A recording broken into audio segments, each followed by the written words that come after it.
Ronnie और zoom जंगल में उड़ते हुए ट्री हाउस में पहुंचते हैं। एक अंतरिक्ष यान में होना रॉनी के लिए एक अनूठा अनुभव है। उसे लगता है कि वह सांता की बेपहियों की गाड़ी में सवार है। रॉनी जूम का चेहरा देखता और मुस्कुराता है। रॉनी के लिए जूम सांता की तरह ही है, जो उसे पृथ्वी को बचाने वाला ज्ञान और शक्ति का उपहार देने के लिए आया था।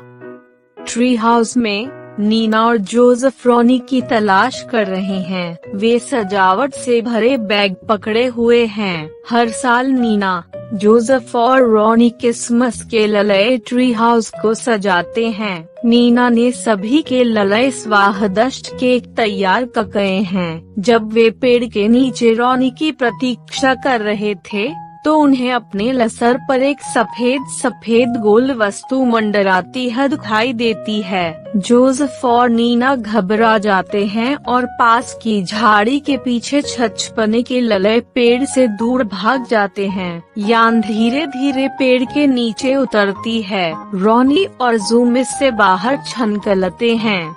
रॉनी को देखकर जोसेफ और नीना की घबराहट कम होती है। वे जल्दी से उसके पास भागते हैं। कौन है ये?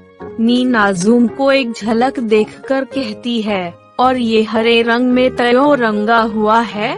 यह तया है। जोसेफ यान के चारों ओर चलता है। तया, यह एक ड्रोन है जो लोगों को ले जा सकता है। तया, यह तुम्हारा क्रिसमस उपहार है। रॉनी मुस्कुराता है और कहता है, रुको दोस्तों, यह एक ड्रोन नहीं है, यह एक अंतरिक्ष यान है।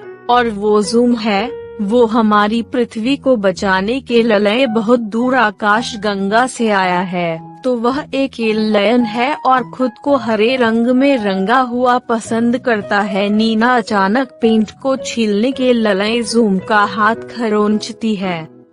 दोस्तों, ये मेरे सर के ऊपर से जा रहा है। तुम सब नवाश और हमारी पृथ्वी को बचाने के बारे में तया बकबक कर रहे हो? जोसेफ रोककर पूछता है। जोसेफ, यह सच है कि हमारी पृथ्वी गंभीर खतरे में है।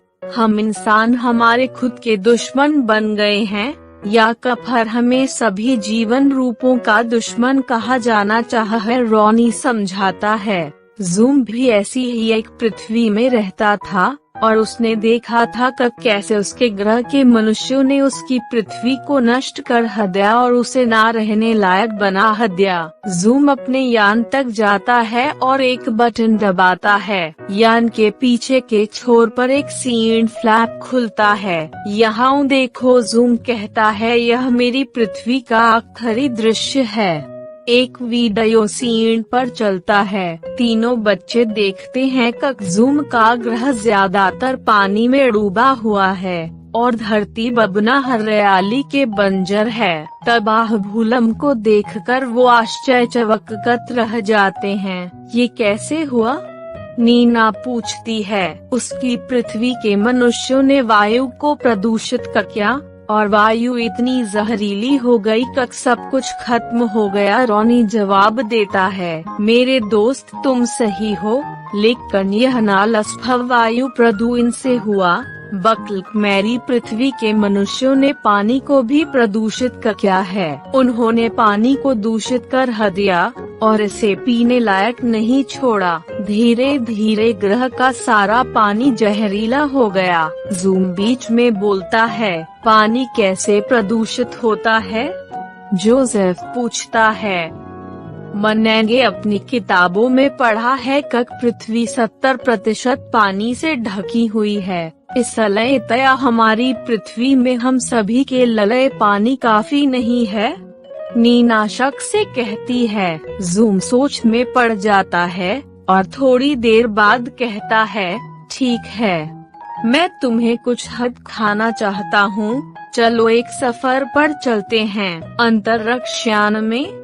जोसेफ रोमांचित होकर पूछता है। हाँ, जूम मुस्कुराता है। चलो जल्दी आओ। चारों अंतरिक्ष यान में बैठ जाते हैं। जूम पृथ्वी के चारों ओर यान को उड़ाता है। वे देखते हैं कि पृथ्वी ज्यादातर समुद्र और नदियों से ढकी हुई है। जूम प्रशांत महासागर के तट पर यान को रोकता है। वह उन्हें प्रशांत के पानी का स्वाद लेने के लिए कहता है। यह बहुत नमकीन है, नीना कहती है। छी, यहाँ बदबू आ रही है। जोसेफ अपनी नाक बंद कर लेता है। हाँ, इसका स्वाद बहुत बुरा है, रॉनी कहता है। जूम उन्हें यान पर चढ़ने के लिए कहता है और वह एक पहाड़ पर यान को उड़ाकर ले जाता है। वह यान को ध्यान से छनचली पहाड़ी पर उतारता है, जहाँ पहाड़ के ऊपर से पानी की एक धारा छनकल रही होती है। वह कफर उन्हें पानी पीने के लिए कहता है। यह बहुत अच्छा है, नीना खुशी से कहती है। हाँ,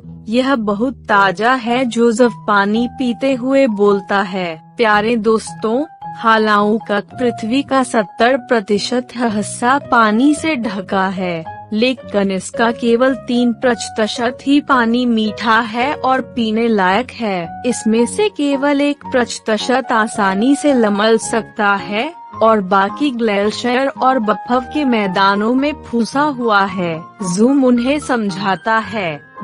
ओह, तो हमारे लिए केवल कुछ प्रतिशत ही पानी मौजूद है, जोसेफ सोचकर कहता है। हाँ, अब उस छत के बारे में सोचो जब तुमने उस थोड़े से पानी को प्रदूषित कर क्या हुआ है, जूम कहता है। यह बहुत बुरी बात है, रॉनी दुखी होकर कहता है। लेकिन पानी कैसे प्रदूषित होता है, नीना पूछती है। जूम औद्योगिक क्षेत्रों में यान को उड़ाकर ले जाता है। तीनों को कारखानों की चचमचनों से छनकलने वाली जहरीली गैसों के बादल दिखाई देते हैं। वह बहुत भयंकर लग रहा होता है। क्या तुमने ध्यान दिया कि कारखाने हमारे पर्यावरण को कैसे प्रदूषित कर रहे हैं, जूम कहता है। वह कफरयान को कारखाने के पीछे ले जाता है। एक बड़ा सीवेज पाइप कारखाने के गंदे पानी को नहर में बहा देता है। नहर पास की नदी में चली जाती है। पानी बहुत गंदा है, यह बहुत मैला दिख रहा है, रॉनी कहता है। यह इतना बुरा गंध तय कर रहा है, मुझे उल्टी हो जाएगी, नीना अपनी नाक रगड़ते हुए कहती है। कारखानों के जहरीले कचरे को इस ताजे पानी में बहा दिया जाता है जो इसे प्रदूषित करता है। जूम एक बटन दबाता है और अंतरिक्ष यान एक छोटी पनडुब्बी में बदल जाता है।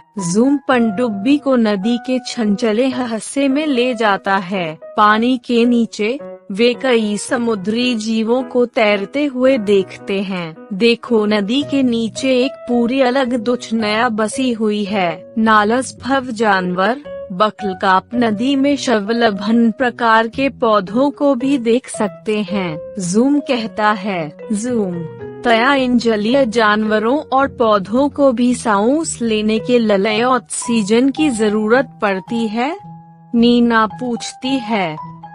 हाँ, वे भी ऑक्सीजन लेते हैं और हर दूसरे पौधे और जानवर की तरह कार्बन डाइऑक्साइड को बाहर करते हैं। ऑक्सीजन गैस आसानी से पानी में घुल सकती है और उनके द्वारा उपयोग की जा सकती है, लेकिन जब पानी दूषित होता है तो जलीय जीवों को जहरीले पदार्थ अंदर लेने ही पड़ते हैं और वे मर जाते हैं। यह बहुत दुख की बात है। कोई भी मरी हुई या बासी मछली खाना पसंद नहीं करता। जोसेफ मुंह दबाकर हंसते हुए कहता है। चुप रहो जोसेफ, यह कोई मजाक नहीं है, हम मनुष्य इसके लिए जिम्मेदार हैं। नीना नाराजगी से जोसेफ की तरफ देखती है।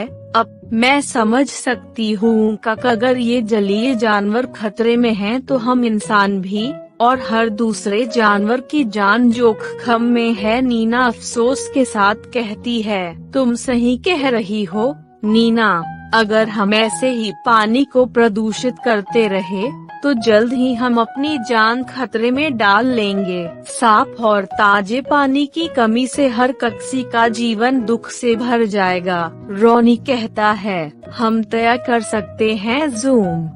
जोसेफ पूछता है, पानी अनमोल है, हमें इसे बचाना पड़ेगा। ज़ूम कहता है, वह बाद में तीनों को बादलों के पास आकाश में ले जाता है। यान बादलों के बीच उड़ता है, बादल बारिश लाते हैं। लेकिन क्या आपने कभी सोचा है कि ये बादल कैसे बनते हैं और वे अपना पानी कहाँ से प्राप्त करते हैं?